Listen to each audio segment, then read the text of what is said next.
It is now recorded. Hello and welcome to this week's episode of The Insider.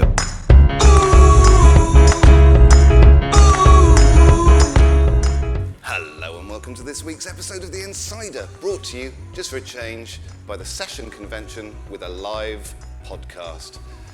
The gentleman that you're about to meet needs no introduction, so I'm not going to give him one. It's the one, make him feel very welcome, the only, David Williamson. Thank you. Thank you. Thank you. Thank you very much. Thank you. Now, before we get started, I want to welcome you. I have some books and videos back here. And I don't even know why I'm here. It's because we love you, David. Thank you. We did the origin story. You're the first guest that's come on for the double of the podcast, and we did your origin story last time, so we're not going to do that. So we're making a podcast right now. Uh-huh. Okay. Is that all right? Yeah. So it's audio only, so if you... Oh, okay. You can do what you want. Oh, good. Clothes-wise. David, you've just finished another successful run of Circus 1903. How did it go? It went great. Cool. Next question. Aside from... No, it's our second time back here in the UK. We did a little tour this time. We went to Dublin, Manchester, Birmingham. 3 weeks at the Royal Festival Hall, our second time back there.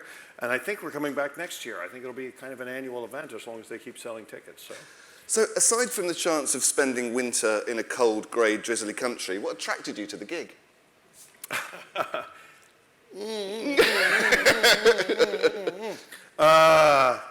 Cold drink. You know what? I was just telling Noel Britton the other day, I've been coming here 35 years to the UK because Chris Power and JJ saw me in Osnabrück, Germany, and when I was 23, my good friend Thomas Van Buren Langer, another young 20-year-old, arranged a lecture tour for me through Europe when I was a kid, and he's here actually, and I haven't seen him for years.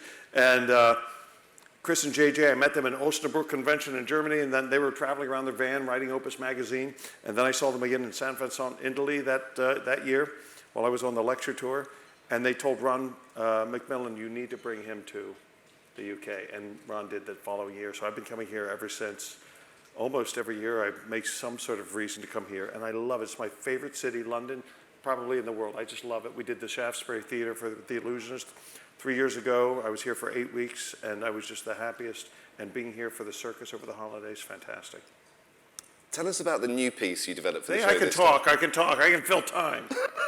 It's a 30-minute show, David. I've got the timer. Next question. I'm going to cut you off when we get there. Tell us about the new piece you developed for the show. Why? Because I don't want the magicians hearing about it. You don't want them to? No. Yeah, you do. No, they'll steal it. It was all Bunch Tyler of thieves, Wilson. one. It was all Tyler Wilson, right?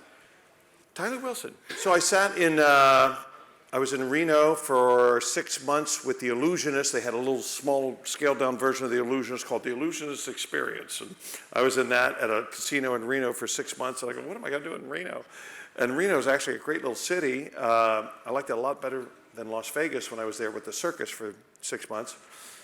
One of the reasons is Mark Kalin and Ginger live there, and they're very friendly, and I love them. And Tyler Wilson, who's a very eccentric close-up magician from and a genius. So he and I, and David Kaplan was working at Harris all that summer too, across the street from me. So I was complaining that I need this new bit for the circus, and I have an idea of a bunco carnival game routine that's based on this thing. And we sat in a coffee shop for 6 months with inverted cups, thinking of some way to make this thing work. And eventually we built a prototype and did it in Reno. And then I came here, and Scott Penrose built the final version of it. And we put it on stage in Birmingham, and it went great. I was so pleased. And it was it's a large scale, kind of the biggest thing I've ever done. And thanks to all these wonderful people, we were able to get it up on stage. So that's the story of that. Do you still learn stuff when you're doing a show like Circus 1903? And if I do. So, who was I talking to? That's the only, necessity is the mother of invention. So I can't sit around and go, oh, I'm going to come up with some new thing. I can't do that. And it's necessity. Like fear for not paying my mortgage or my rent or food, it's like I need to come up with something or else I can't make any money. And the director of The Illusionist more than once has said, hey, we need 5 minutes of something with an audience member down here on the stairs so we can reset the thing, or we need 7 minutes for the circus. Can you do thing? And it's and they have parameters, and it's like, okay, they think I know more than I do. And so I panic, and there's a trick I do for years, Vernon's variant, a 4-card trick. Do as I do. Everybody gets 4 cards, follow along, turn the top card. And I had done that on TV in the UK 25 years ago with jumbo cards. And I remembered that. I go, well, maybe we could turn that into something. So I took this routine and this Vernon's variant with a little modification with jumbo oversized cards with an audience member with confetti and dancers and crazy sound effects. And it's my favorite thing I do in the show now when I do the Illusionist tour. It's just become, but it was out of necessity. Sure. So I do learn a lot. I'm learning a lot more about lighting and sound and things like that from being in these big production shows and how they enhance all that stuff. But I'm still stupid. I don't learn much. Can you tell us the story of Quacky? Will you? I will. Quacky, this story's been told, right? You guys have all heard this story. Quacky. Hands up who's heard the story of Quacky. Nobody. Okay, go. Quacky the Clown. Long story short, I was a child in Xenia, Ohio in the early 70s, a tornado, they call it an F5, which is the worst rating for a tornado, and I lived in the Midwest in Tornado Alley. It tore through our town and destroyed most of it, knocked down our schools in our downtown area, and 30 people died in our town, and it was horrible. And about that time, my parents were divorcing, so I had emotional wreckage, I had physical wreckage, debris all over my life. I was 13 years old, 12 or 13 at the time, interested in magic, but I was lost. And they were bringing in therapists, and they were bringing in ministers, and they were bringing in teachers to help the kids cope with all this stuff that was going on in our lives, upended. And finally the Greene County Fair rolled around in my little town. It was a fairgrounds, and Quacky the Clown appeared before me. 7 foot, he was 7 feet tall. He had giant chicken feet, resin shoes that looked like chicken feet. He was dressed like a chicken or something, and Quacky, a duck, had a tail, top, ridiculous makeup, and it was just what I needed. It was like, forget the therapist, and he did magic, and he made balloon animals. And I followed him around the fair all week long. He eventually let me carry his little bag of balloons pre-blown up, and he did silly magic tricks, and he just, I don't know, something about Quacky, he spoke to me. So he took me, it's the standard story. He took me into his trailer, 13-year-old boy, behind the fairgrounds, this seedy trailer, beer cans and cigarette ash and grayed collar, wipe his makeup. He's a gray-haired older man. Kid, if you love magic, don't do it for a living. I'm telling you. And he was smoking cigarettes and drinking beer, and his daughter was there, and she was a teenager in the early 70s with tattoos. Today, it's a fashion statement. Back then, he was a criminal or a sailor and tattoos. And it was just the sea. And he was like, don't do it for a living. You'll regret it. And of course, I, like all of you, have that DNA structure. And I stepped out of his trailer after that, and I went, I want to be just like Quacky.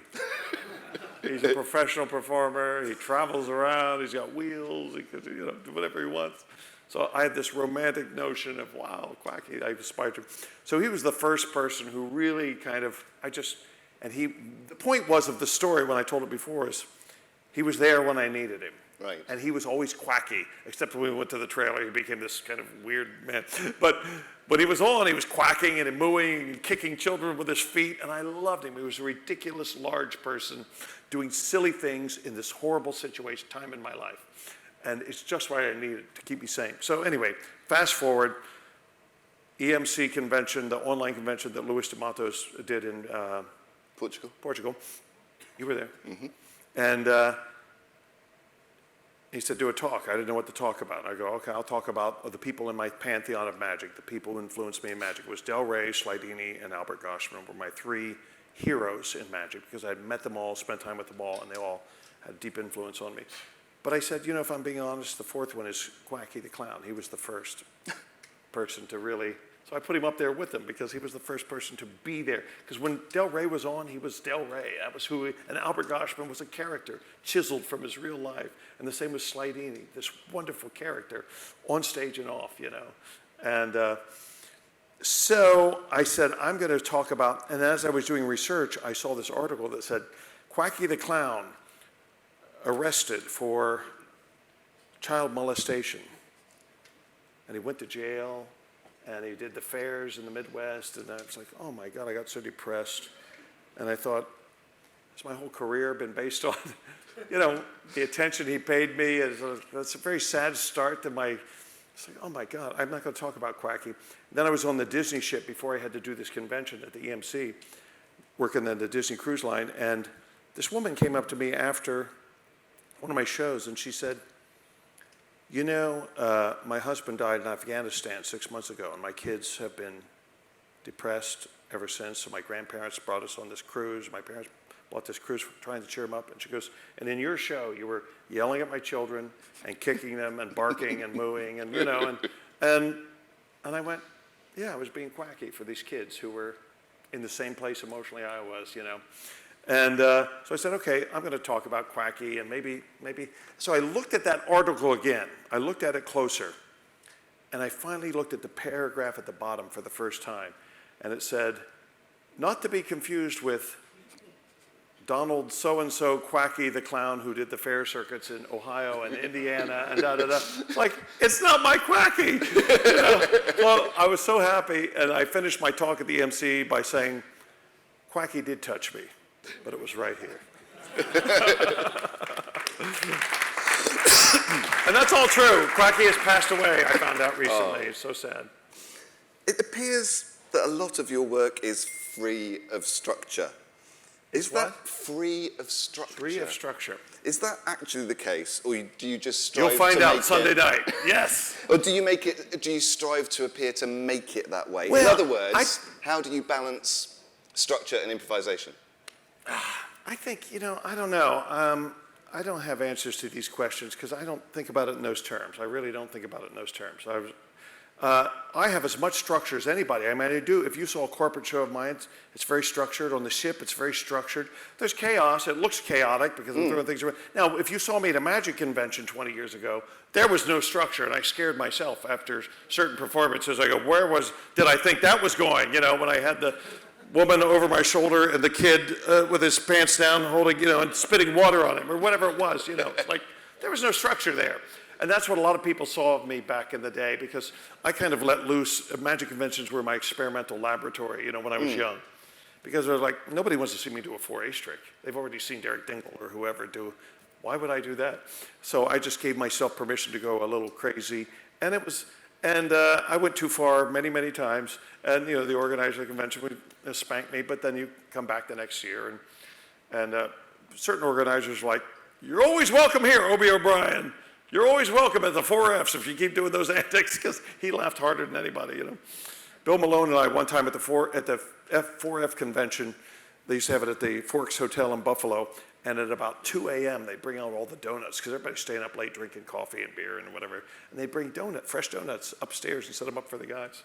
When Bill and I got there, as soon as the donuts came, everybody was still downstairs. We took a bite out of every donut and had chocolate all over our faces. And then we come downstairs, hey guys, there's donuts up there with chocolate all over our faces. And everybody was so pissed off. Obie would laugh, ha ha, you're welcome anytime. That's hilarious. You know. Do you think that going wild is important? Do you think that going crazy 20 years ago at Magic Conventions was important? It was, you know, I could see boundaries and see what worked, but it was for magician audiences, like inside magic jokes and things like that. And I did take some of that energy, and I didn't get booked for a long time. Paul Gertner and some of these corporate bookers would go, Williamson, I'm not booking him. He spits on people and, you know, gives old ladies wedgies and things like that. And because they've seen me at magic conventions or heard stories of crazy things, so they didn't book me for the longest time. And finally, you know, Bill Hurst took a chance on me, and he saw, oh, he's normal out in the real life. But I do try to, you know, I want to have fun. I want the audience to have fun.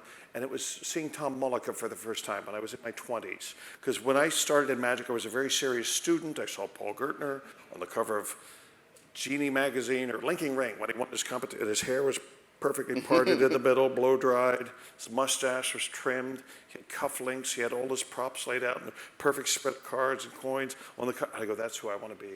Look at this. He's so together. I was a mess. I was a kid, lived on a farm. I couldn't dress myself. My hair was long and shaggy, and I was just a horrible mess. Gangly and lanky and just, but I see these guys like Michael Lamar or John Carney or, you know, these young guys kind of in my age group, but they were so together and so mature and took sleight of hand so seriously. So I started taking it seriously. When I performed it, it was very serious. When I'm with my brothers, I was a goofball and clowning around and having fun. But magic, that was my serious spot because I worked really hard at it, you know. And then I went down to Atlanta and saw Tom Mullica at his bar for the first time. And I never laughed so hard or was fooled so badly all at the same time. What a powerful combination. And I describe it like being in the ring with Tyson because he just beat me up with magic and comedy. And I went, oh, it can be done like that. Tom gave me permission to, you know, in a sense, to let loose and just be yourself and be the clown and so forth. And that eventually is kind of what my performing style was like, yeah, because I wasn't making many tips being the serious Lance Burton of the whatever Denny's, whatever restaurant I was working, you know, I was taking myself way too seriously, very impressed with myself and, you know, and then once I started letting my hair down and just being myself, I made more money, I got more gigs and, you know, things like that. Can you tell us the story of, we're at a magic convention, and there was tales of legendary Williamson stunts at magic conventions in years gone past. Can you tell us the story of the Invisible Man? Please. Invisible Man? Yes. Don't know that one. Yes, you do. It was you. In a hotel room. Ah, Yeah. talking about the Vanishing Man. Yeah. Not Invisible, Vanishing Man. Okay, well, it's a live podcast, so we can't cut, but we'll pretend we have. Vanishing David, Man. can you tell us the story of the Vanishing Man? I know what you're talking about. Smooth, right? Yeah, no sure. one's going to notice. It's fine. Max Maven told a story about a magician, I thought he said Winston Freer, back in the 40s or something, in a Chicago hotel magic convention. He goes into the bathroom of the hotel room, says, count to 30 and come in. I will have vanished. And they count to 30. They went in. He's vanished. They're on the 30th floor. There's obviously didn't go out the window. There's not behind the shower curtain. There's no panels in the ceiling. It's all plaster walls everywhere and tile floor in a small hotel bathroom. He had vanished, and it was legend. Apparently, he had found that the medicine cabinet came out, and there was a crawl space behind the wall, and he'd done that and pulled it back in or something like this. And I said, I'm going to repeat that. And it might have been at a London convention. It's probably started here at the Empire Room at Ron's Day, you know, 25 years ago or something like that. So we'd had a few of these, you know, and I go, I'm going to go into this loop, and I had JJ guarding the door, send them in one at a time, count to 30, and so I go in, he counts to 30, sends the first guy in, and the guy comes out, you know, 30 seconds later going, he's gone. People start lining up, there's 40 people in line. Let in one at a time, took about an hour. And the second person comes out and he goes, I don't know, he's not there. And then I would come out every 3 or 4 people and I'd be all wet and, I saw you, well you didn't see me, let's go again. And I go in, you know, and so basically it was just, I mean, they're coming in, I can hear them going, okay, and they're looking at every stall. When they get to the last stall and open it up with the loop, I'm up like this on the toilet seat, and I have the towel over my head, and I'm holding the toilet paper roll like this. And I don't say a word. I hear the door open, I hear it close, and I hear them giggle, and they, to a one, I didn't give any instruction, to a one, they all walk out and they go, I have no idea. Could you imagine the other 49 people standing there for an hour, and each person going, he's gone, I pop out every time, you know, because they feel like they're in the club now, you know, and they know they're screwing over their friends who are standing in line for half an hour. And and I did that at several conventions. And then once we did it, I think it was at the Texas convention, Weber was at the door letting people in. And there was a commotion because the manager came over. He goes, what are you doing? We got to keep this. And Weber's like, everybody stay against the wall. I took that opportunity. I snuck out and ran to the women's bathroom. And the last few people in, like Doug McKenzie and some very knowledgeable people walk in, and I really was gone. And they were like really blown away, you know, especially after standing there for half an hour hearing that I was gone. So anyway, that's this thing. And then when John Lovick wrote that up and revealed it, in the Genie magazine, revealed the secret. Damn it, I'd still be doing it today. It's one of my favorite tricks. Despite having ridiculous chops, you seem to really enjoy making kids laugh nowadays. How do you work out what kids find funny, and how do you make that play for the parents too? So that's the key question there. People go, "Oh, you're a great children's entertainer." No, I'm not. I've figured it out. I'm working for families. I'm entertaining the adults through the children. Along the way, the children are entertained too. But my goal is to get their parents and the adults who didn't bring children. My end goal is to entertain them. Now, along the way, the kids will be brought up because I'm silly and funny things happen in situations. But that was it, and that's the key difference. If you say, I'm going to entertain the children, and I learned all this on the Disney ship, because I thought, I got to entertain the parents are bored. And I didn't want that. And I saw that very quickly. If I just try to entertain the kids and just be sitting, the parents are back there talking or drinking, looking at the, no, I want the parents to be as engaged or more than the children. And that served me well on the Disney ship and like the Illusionists and the circus, because I figured out my audience is a family audience, not children and not just adults. That's not my best audience, so families. And I learned that on the 10 years on the Disney ships. So it's a very particular kind of thing, and it took me a while to kind of figure out how to do that. And I have to be silly enough for the kids, but there's enough there happening over the kids' heads for the adults to stay interested and communicating to them both at the same time. And it's particular. I'm going to throw one out there. Okay. I've heard talk that you've got a good story about a black and red separation involving a blind man. Do you remember that one?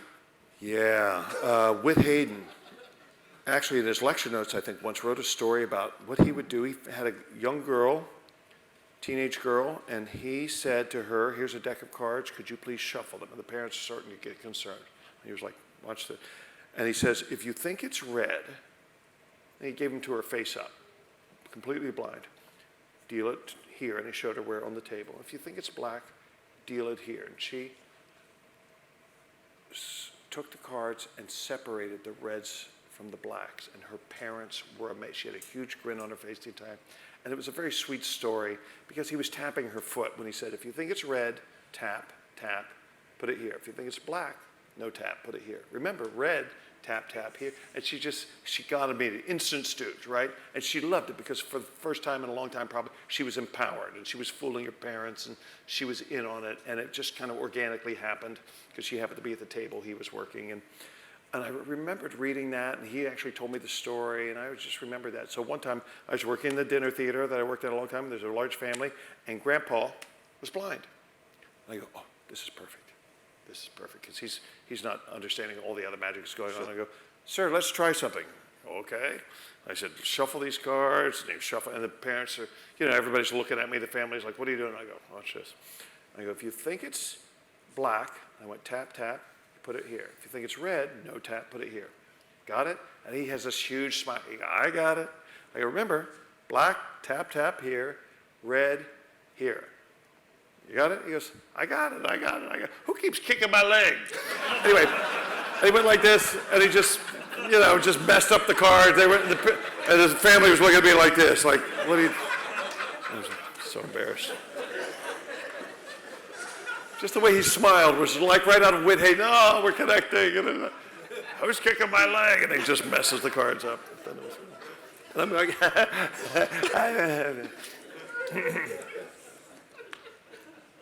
we have one thing in common, as I understand it, which is that Derek Delgadio made us both cry.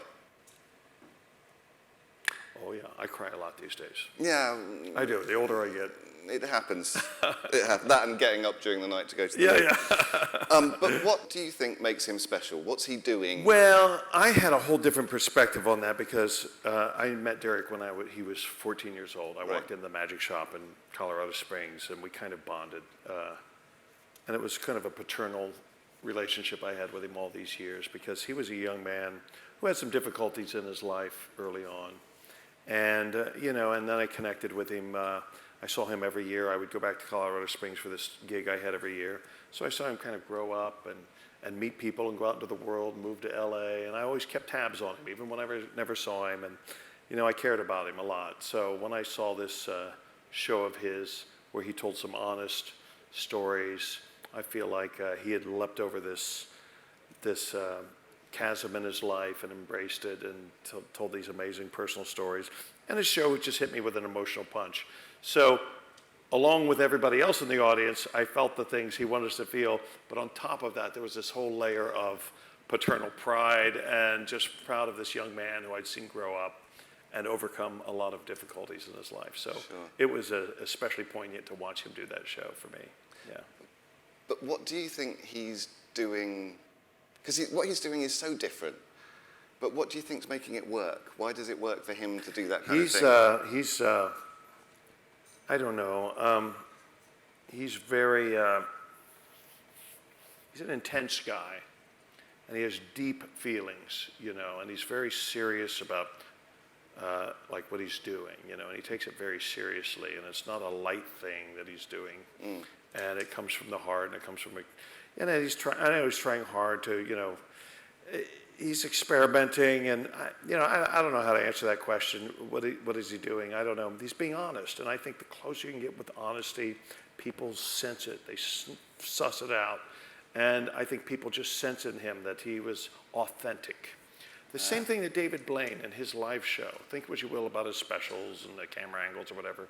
People love him because they sense an authenticity and an honesty. Anybody would I'll tell you a story. I don't know if I should tell this, but because it involves Blaine and Derek Delgadio got married in L.A. Derek Delgadio got married at Mike Caveney's house, and Mike was he officiated, and there was a lot of people there. All my buddies were there, Mike Weber and John Carney, and Blaine was there, and a bunch of people.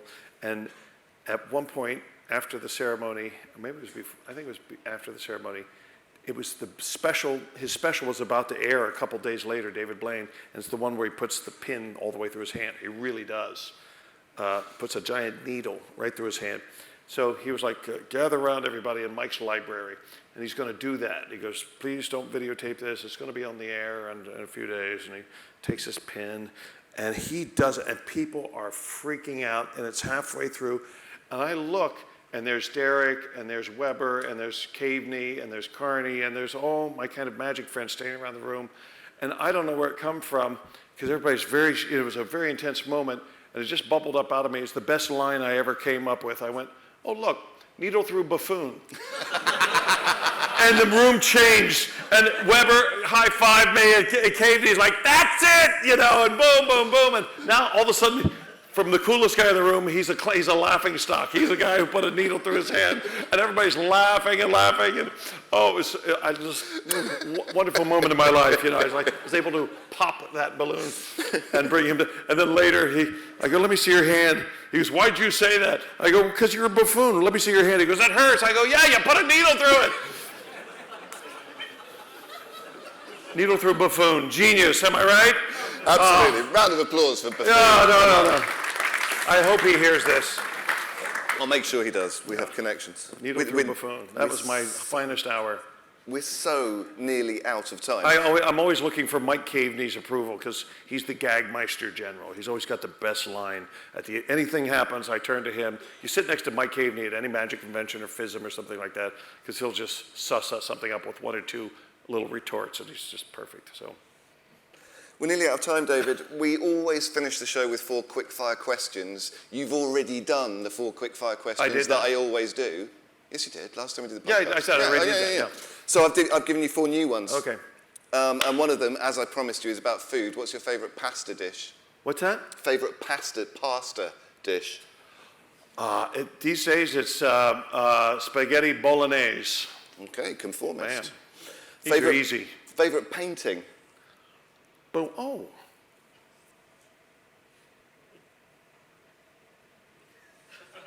For the listeners, David is thinking. The one I gave to my mom of a potted plant when I was in high school that I painted. Favourite non-magic book? That's hard. I know. There's a book Harry Anderson gave me called Geek Love. Anybody ever read Geek Love? It's very disturbing. It's a good book. Okay. I don't know if it's my favorite. It's the only one I can think of right now. That's good. We'll take it. And finally, who makes your favourite pair of shoes?